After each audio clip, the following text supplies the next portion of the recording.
ખાખી નહીં હતા. હમણાં છે ને એક સમાચાર આવ્યો છે ઉડતા ઉડતા કે આવનારા વર્ષમાં છે એ પીએસઆઈ માટે 1000થી 1200 જેટલી જગ્યાઓ આપવાની છે. હવે ઘણા લોકોને છે ને એ પ્રશ્ન હશે કે આ વાત સાચી છે કે ખોટી, તૈયારી આપણે ચાલુ કરવી કે નહીં. તો જો આમાં છે ને આપણે ઘણા લોકોને એવું હશે કે અમે ઓફિશિયલ અપડેટ આવે એની રાહ જોઈએ પછી તૈયારી ચાલુ કરીએ. તો ગઈ ભરતીમાં છે મોટે ભાગે બધા લોકોથી છે એ જ ભૂલ થઈ હતી.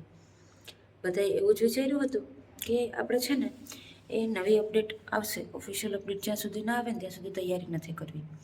એના લીધે એવું થયું કે રનિંગમાં છે એ ઘણા લોકો ફેલ થઈ ગયા. અને અત્યારે રનિંગ પાસ થયા પછી હજી ઘણા લોકો એવું વિચારે છે કે અમે છે હવે સિલેબસ કવર કરશું. તો હવે છે ને એક્ઝામની તારીખ બી આવી ગઈ છે. એટલે આમાં અત્યારના સમયમાં થઈ એવું ગયું છે કે તમારે છે ને એ કોઈ એક એક્ઝામમાં તમે ફેલ થાવ છો કે એક એક્ઝામમાં રહી જાઓ છો તો તરત જ બીજી એક્ઝામની તૈયારી ચાલુ કરી દેવી જોઈએ. બાકી થાય એવું કે એક તો જશે જ, અને સાથે છે ને હવે રાહ નથી જોતા ઉમેદવારોને, છે ને એટલો ટાઈમ નથી આપતા કે સ્પેશિયલ તૈયારી માટેનો તમને છે આટલા કે આટલા મહિના મળશે. અચાનક જ મોટે ભાગે ભરતી આવે છે, એની જાહેરાત થાય છે, એક્ઝામ લેવાય છે અને રિઝલ્ટ પણ આવી જાય છે. અને આપણે દર વખતે છે એમ જ વિચારવામાં રહી જઈએ કે અપડેટ આવશે પછી તૈયારી ચાલુ કરશું, અપડેટ આવશે પછી તૈયારી ચાલુ કરશું. હવે જે લોકો છે આ વખતે અત્યારે જે ભરતીનું રનિંગ ચાલુ છે ને એ ભરતીમાં પણ મોટે ભાગે લોકોને એવું જ હતું, મને પણ એવું જ હતું કે આટલી ઝડપી ભરતી થોડીને લેવાઈ જાય, એમ ટાઈમ લાગશે ટાઈમ લાગશે ટાઈમ લાગશે. એમાં ને એમાં છે એ અચાનક રનિંગ આવી ગયું ને ઘણા બધા લોકોથી રનિંગ ફેલ થઈ ગયું. પણ હવે રનિંગ ફેલ થઈ ગયું ને તમે રાહ જોઈને બેસો કે બીજી ભરતી આવશે કે બીજી એક્ઝામ આવશે, એની ઓફિશિયલ અપડેટ આવે પછી એની તૈયારી ચાલુ કરીએ, તો એવું ના થાય.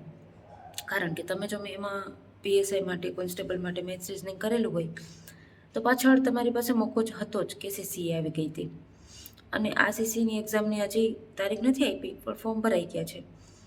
એવી જ રીતે હવે છે એ નવી પીએસઆઈ કોન્સ્ટેબલની ભરતી માટે, આમ તો છે એ પીએસઆઈની ભરતી માટે અપડેટ આવી છે કે ઓછામાં ઓછા છે એ 1100-1200 જેટલા છે એ પીએસઆઈ લેવાના છે. એનું કારણ શું છે? કારણ કે ઓલિમ્પિક થવાનું છે, ચૂંટણી થવાની છે.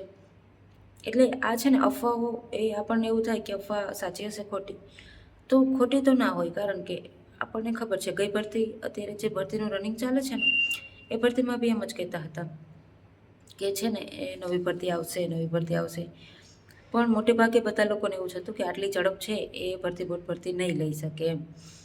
પણ એ બધાનું ખોટું પડ્યું. ભરતી બોર્ડે છે એ રનિંગ ચાલુ લેવાનું છે એ આમ અચાનક જ ગોઠવ્યું, રનિંગ લેવાઈ બી ગયું. અને પછી છે એ હવે તો એક્ઝામની તારીખ બી આપી દીધી છે. એટલે આમાં છે તમારે તમારી તૈયારી અત્યારથી ચાલુ રાખવી જોઈએ. એટલે જે પણ લોકોને છે એ પીએસઆઈ બનવાનું સપનું હોય, કદાચ થોડીક લેટ ભરતી આવે પણ આવશે ખરી, એટલે તમારે છે ને એ પ્રમાણે તમારી પ્રિપરેશન શરૂ રાખવી. અને સાથે બીજી કોઈ એક્ઝામ આવતી હોય તો એ પણ દેવી. એટલે આમાં છે એ ઓલમોસ્ટ પહેલાં એવું જ થાય છે, કંઈ પણ અપડેટ આવવાની હોય તો પહેલાં છે એ ન્યૂઝમાં સમાચાર પહોંચી જતા હોય છે અને પછી ઓફિશિયલ અપડેટો આવતી હોય છે. સીસીએમાં પણ એવું જ હતું, ઘણા ટાઈમથી છે એ આપણી સામે ટ્વીટ પર ટ્વીટ આવતા હતા કે સીસીની ભરતી આવવાની છે, સીસીની ભરતી આવવાની છે. અને હવે છે એ અચાનક જ ભરતી આપી દીધી ને એવું. ત્યારે તો એવું છે એ અપડેટ આવ્યા પહેલાં આપણને ખબર છે કે પરીક્ષાની તારીખ આપી દીધી હતી, પણ પછી અમુક કારણોસર છે એને વેબસાઇટ પરથી હટાવી દેવામાં આવ્યું. એટલે છે એ હવે અત્યારનો સમય જ એવો થઈ ગયો છે કે આ લોકો છે ને એ 2-3 વર્ષ નથી કાઢતા એક ભરતીમાં. ફટાફટ ભરતીની જાહેરાત કરશે, 1-2 મહિનામાં છે એની એક્ઝામ પણ લઈ લેશે, તમને ટાઈમ જ નહીં મળે પ્રિપરેશનનો.